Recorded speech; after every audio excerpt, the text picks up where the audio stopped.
December 18ஆம் தேதி ஈரோடு மாவட்டம் மூங்கில் பாளையத்தில் காலை 11 மணிக்கு நம் வெற்றி தலைவர் அவர்களது ஈரோடு மாவட்ட மக்கள் சந்திப்பு நிகழ்ச்சி நடைபெற உள்ளது. நம் வெற்றி தலைவர் அவர்களின் இந்த மக்கள் சந்திப்பு நிகழ்ச்சியின் போது பாதுகாப்பு கருதி கழக தோழர்களும் பொதுமக்களும் பின்வரும் வழிகாட்டு நெறிமுறைகளை கட்டாயம் கடைபிடிக்க வேண்டுமென கேட்டுக்கொள்கிறோம். மக்கள் சந்திப்பு நிகழ்ச்சிக்காக அமைக்கப்பட்டுள்ள ஒவ்வொரு பாக்ஸிலும் காவல்துறை அறிவுறுத்தலின்படி பங்கேற்பாளர்கள் குறிப்பிட்ட எண்ணிக்கையில் மட்டுமே அனுமதிக்கப்படுவார்கள். கர்ப்பிணி பெண்கள், கைக்குழந்தையுடன் இருக்கும் சகோதரிகள், முதியவர்கள், உடல்நலம் குன்றியோர், பள்ளி சிறுவர் சிறுமியர், மாற்றுத்திறனாளிகள் ஆகியோர் இந்த மக்கள் சந்திப்பு நிகழ்ச்சியில் கலந்து கொள்வதை தவிர்த்து வீட்டில் இருந்தபடியே நேரலையில் காணுமாறு பேரன்புடன் கேட்டுக்கொள்கிறோம். நம் தலைவர் அவர்கள் மக்கள் சந்திப்பு நிகழ்ச்சிக்கு வரும்போதும் நிகழ்ச்சியை முடித்துவிட்டு செல்லும் போதும் அவரது வாகனத்தை யாரும் வாகனங்களில் பின்தொடர்வதை அறவே தவிர்க்குமாறு கேட்டுக்கொள்கிறோம். காவல்துறையின் வழிகாட்டு நெறிமுறைகளை பின்பற்றி போக்குவரத்து விதிகளை முழுவதுமாக பின்பற்ற வேண்டும். பட்டாசு வெடிப்பது உள்ளிட்ட அனைத்து வகையான வரவேற்பு நடவடிக்கைகளை கழக தோழர்கள் தவிர்க்குமாறு கேட்டுக்கொள்கிறோம். காவல்துறை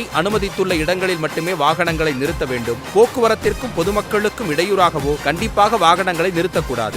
மக்கள் சந்திப்பு நிகழ்ச்சியின் போது சட்டம் ஒழுங்கை பேணி பாதுகாக்கும் வண்ணம் மிகவும் கண்ணியத்துடன் நடந்து கொள்ள வேண்டும். நம் கழகத்திற்கு அவப்பெயரை உண்டாக்கும் உள்நோக்கம் கொண்டு யாரேனும் செயல்பட முற்பட்டால் அதற்கு இடம் கொடுக்காதவாறு கவனத்துடன் செயல்பட வேண்டும். அனைவரும் எளிதில் அடையாளம் காணும் வகையில் தன்னார்வலர்கள் சீருடை அணிந்து தங்களது பணிகளை மேற்கொள்ள வேண்டும்.